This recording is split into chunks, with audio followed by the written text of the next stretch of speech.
Hello everyone, today we are going to see some topic of our chapter magnetic effect of current. So our first topic is force experienced by a current carrying conductor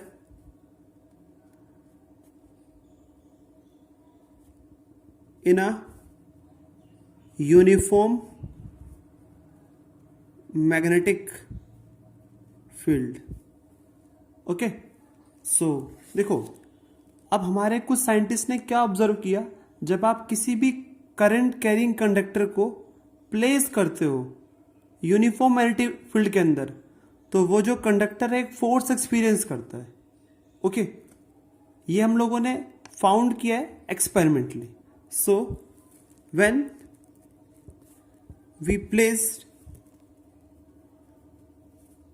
we place a current carrying conductor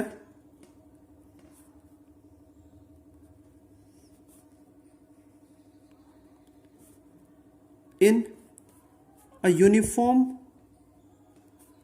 magnetic field, it will experience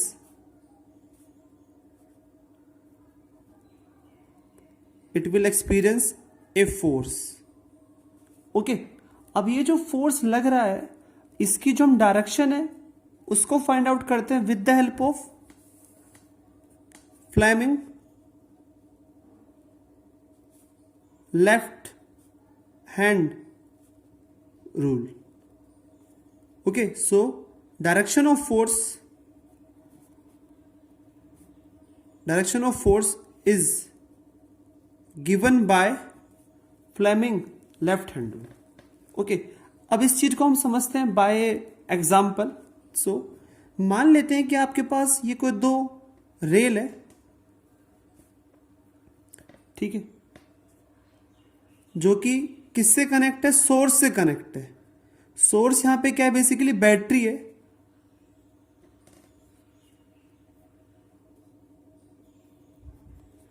भाई हमारे पास कोई एक rail है, एक rail है, ठीक है, जो किससे कनेक्ट है, सोर्स से कनेक्ट है. और एक हमारे पास ये यहां पे क्या है, एक वायर है, कंडक्टिंग वायर, ठीक है, ए बी. और ये जो पूरा सेटअप है वो किसके अंदर प्लेस है, मैग्नेटिक फील्ड में. मतलब मैग्नेट का ये नॉर्थ पोल है और ये इसका साउथ पोल है. अब जो मैग्नेटिक फील्ड लाइंस है वो होती है नॉर्थ से साउथ की तरफ. तो हमारी magnetic field lines upward direction में आप देख रहे हो, ठीक है. अब जैसे ही हम मतलब अगर हमारे पास यहां पे कोई स्विच है, मान लो, उस स्विच को क्लोज करते हैं, तो हम क्या देखते हैं, जो हमारा करंट है वो मूव करता है ए से बी की तरफ. ओके, अब ये जो हमारा करंट कैरिंग कंडक्टर है वो किसके अंदर प्लेस है, मैग्नेटिक फील्ड के अंदर. तो ये जो करंट कैरिंग कंडक्टर है एक फोर्स एक्सपीरियंस करेगा राइट डायरेक्शन में. ओके, अब ये जो डायरेक्शन ऑफ फोर्स है उसको हमने किसकी हेल्प से फाइंड आउट किया है, फ्लेमिंग लेफ्ट हैंड रूल की हेल्प से. अब फ्लेमिंग लेफ्ट हैंड रूल क्या बोलता है, अगर आप अपनी इंडेक्स फिंगर को और मिडल फिंगर को और थंब को स्ट्रेच करो इस तरीके से, ओके, कि ये हमारी इंडेक्स फिंगर हो गई, ये मिडल फिंगर हो गई, ये हमारा क्या होगा, थंब हो गया. अगर आप इन्हें एडजस्ट करोगे इस फैशन में, तो जो हमारी इंडेक्स फिंगर है ये रिप्रेजेंट करेगी डायरेक्शन ऑफ मैग्नेटिक फील्ड को, और जो हमारी मिडल फिंगर है ये रिप्रेजेंट करेगी डायरेक्शन ऑफ करंट को. और जिस डायरेक्शन में हमारा थंब होगा वो डायरेक्शन किसका होगा, फोर्स का. ओके, तो आपको याद रखना है ये कि इंडेक्स फिंगर रिप्रेजेंट करता है direction of magnetic field, middle finger show करता है डायरेक्शन ऑफ करंट, और जिस डायरेक्शन में थंब है वो रिप्रेजेंट करता है डायरेक्शन ऑफ फोर्स को. ओके, अब हम अपने एग्जाम्पल पे दोबारा आते हैं.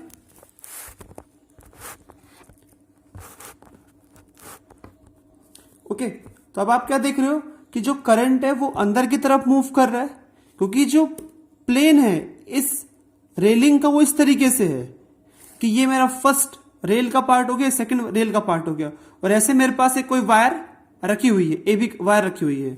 अब करंट जा रहा है मेरा अंदर की तरफ और फील्ड मेरा ऊपर की तरफ है. तो फोर्स हम कैसे निकाला हमने, लेफ्ट हैंड रूल की हेल्प से. ओके, कैसे, देखो, फील्ड ऊपर की तरफ है और करंट अंदर की तरफ है तो फोर्स किस डायरेक्शन में होगा, राइट डायरेक्शन में।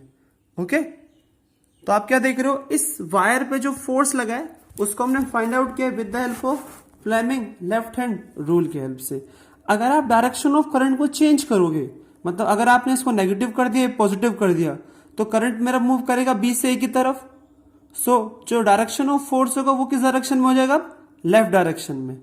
ठीक है, तो आपको ये छोटी सी बात याद रखनी है कि जो डायरेक्शन ऑफ फोर्स है उसको हम फाइंड आउट करते हैं with the help of Fleming left hand rule.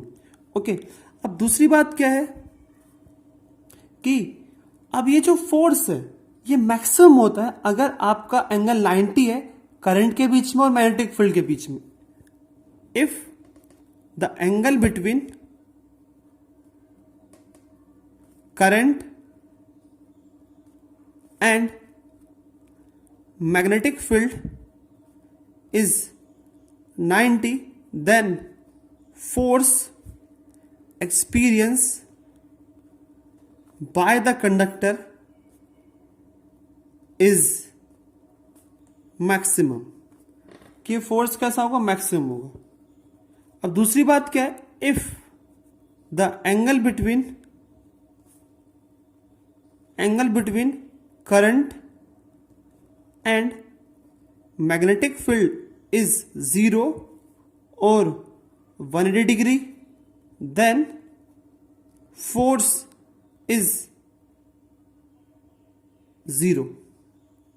ठीक है, अगर ये एंगल कितना है 0 और 180 तो हमारा फोर्स भी कैसा हो जाएगा, 0। ठीक है, मतलब इसका मतलब क्या है, अगर करंट की डायरेक्शन और फील्ड की डायरेक्शन सेम हो गई तो ये फोर्स कैसा हो जाएगा, उस केस में फोर्स कितना होगा, 0। तो आपको ये छोटी छोटी बातें याद रखनी है। ठीक है, अब इसी प्रिंसिपल के ऊपर हमारा जो नेक्स्ट टॉपिक है विच इज इलेक्ट्रिक मोटर। और मोटर हमारी कौन सी है, डीसी मोटर। ठीक है, अब देखो डीसी मोटर, अब देखो हमें एक बात पता है मोटर का फंक्शन क्या होता है। बेसिकली अगर आपके पास कोई भी एक मोटर है तो आप क्या देखते हो, उस मोटर के पास अपना क्या होता है, एक रोटेटिंग पार्ट, कि ये वो पार्ट है जो कि रोटेट कर रहा है। और ये हमारे दो कनेक्शन है, कनेक्शन के लिए वायर होती है। ठीक है, जैसे आप इसे सप्लाई प्रोवाइड करते हो तो हम क्या देखते हैं, जो हमारी शाफ्ट है, ये जो रोटेटिंग पार्ट है वो रोटेट करता है। ठीक है, तो हमने इसको कौन सी एनर्जी दी है, इलेक्ट्रिकल एनर्जी दी है, और वो इसे किस में कन्वर्ट कर रहा है, मैकेनिकल एनर्जी में। तो आपको याद रखना है, सो motor is a electrical device which convert electrical energy into mechanical energy. ठीक है, तो ये तो हमारे को मोटर की बात हो गई। अब जो मोटर है उसका जो प्रिंसिपल है वो किसके ऊपर बेस्ड है, आपको मैंने बताया इसी के ऊपर बेस्ड है जो हमने अभी प्रीवियस टॉपिक देखा है। सो वर्किंग प्रिंसिपल क्या है, when a current carrying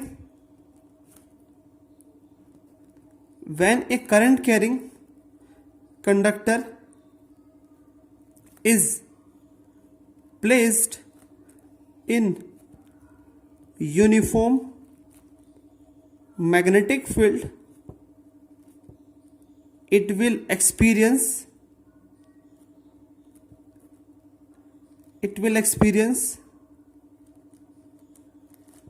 a force which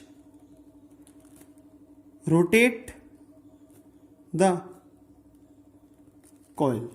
okay, अभी हम सब देखने वाले हैं कॉइल वगैरह क्या होता है। आपको मैं बता चुका हूं प्रिंसिपल क्या है। अगर आपके पास कोई भी करंट कैरिंग कंडक्टर है, अगर वो फील्ड में प्लेस्ड है तो उसके ऊपर एक फोर्स लगता है जिसकी वजह से हमारी जो कॉइल है वो रोटेट करती है फील्ड के अंदर। ओके, अब नेक्स्ट क्या आता है इस टॉपिक में, डायग्राम। अब आपको ये देखना है कि डायग्राम कैसे बन रहा है। पहली बात तो देखो, मान लो आपके पास ये नॉर्थ पोल है मैग्नेट का, और ये हमारे पास बेसिकली क्या है, कोई भी एक आर्मेचर कॉइल है।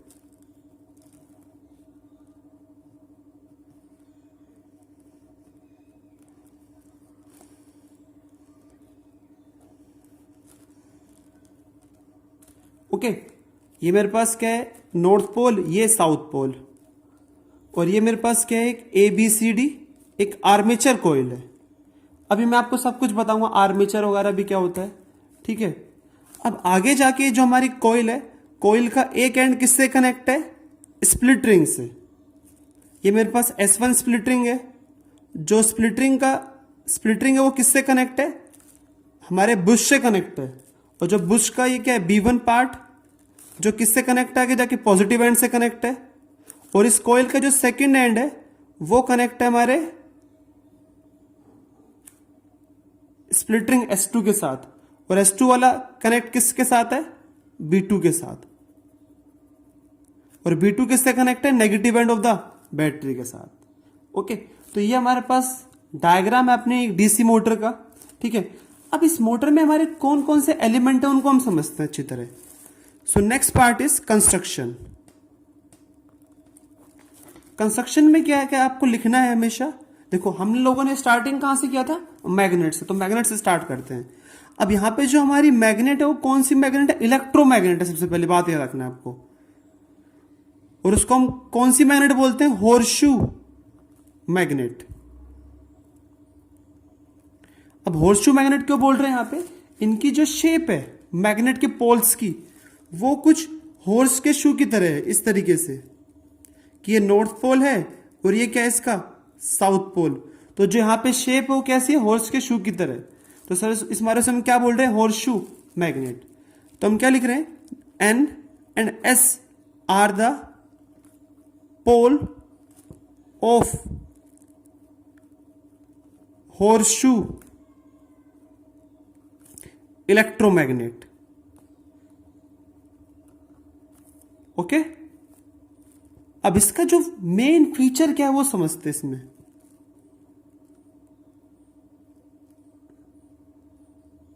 मेन फीचर क्या है, it produce radial magnetic field. Okay, मतलब यहां पे जो फील्ड होगा इन पोल्स के बीच में वो कैसा होगा, रेडियल। अब देखो रेडियल का मतलब क्या है, यहां पे जो फील्ड लाइंस हैं वो स्टार्ट कहां से होती है, नॉर्थ से, और एंटर कहां होती है, साउथ में। तो जो फील्ड लाइन स्ट्रक्चर होगा इस गिवन मैग्नेट का वो इस तरीके से है।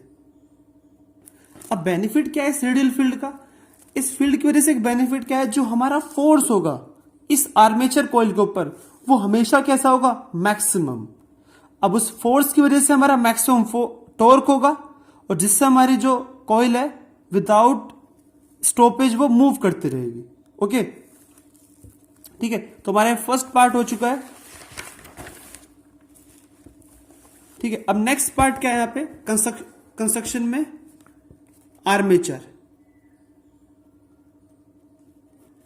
Armature coil.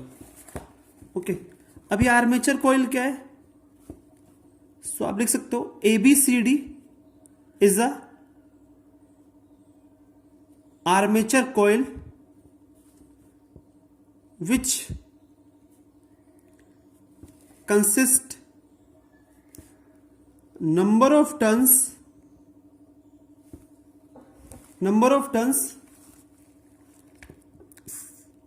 wounded over a soft iron frame। मतलब अब ये आर्मेचर कॉइल कैसे बनती है वो समझते हैं पहले। अगर आपके पास कोई भी एक फ्रेम है, ये मान लो मेरे पास कोई भी एक फ्रेम है, ये रेक्टेंगुलर फ्रेम है, और इस फ्रेम के ऊपर मैंने अपनी कॉइल को वाउंड कर रखा है इस तरीके से, और यहां पे नंबर ऑफ टर्न्स हैं, मतलब थाउजेंड्स में टर्न्स होती हैं कई, ठीक है। और ये इस कॉइल का क्या है, सेकंड एंड। तो इस चीज को आप क्या बोल रहे हो, इस पूरी असेंबली को आप क्या बोल रहे हो, आर्मेचर कॉइल। ओके, अब नेक्स्ट एलिमेंट क्या है इस मोटर का,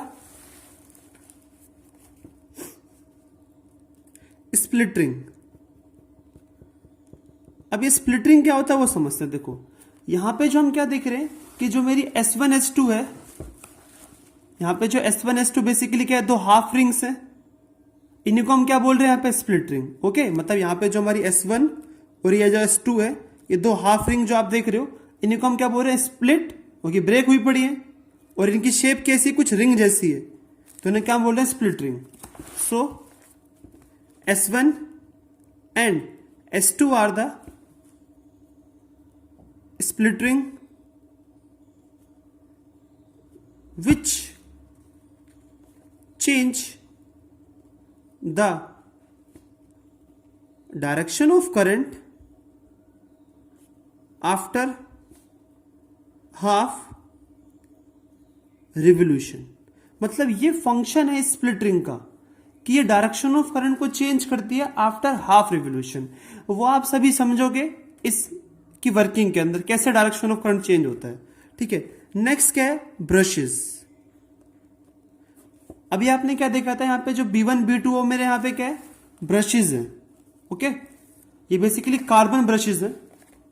तो आप लिख सकते हो B1 and B2 are carbon brushes which function, the function of it, which function,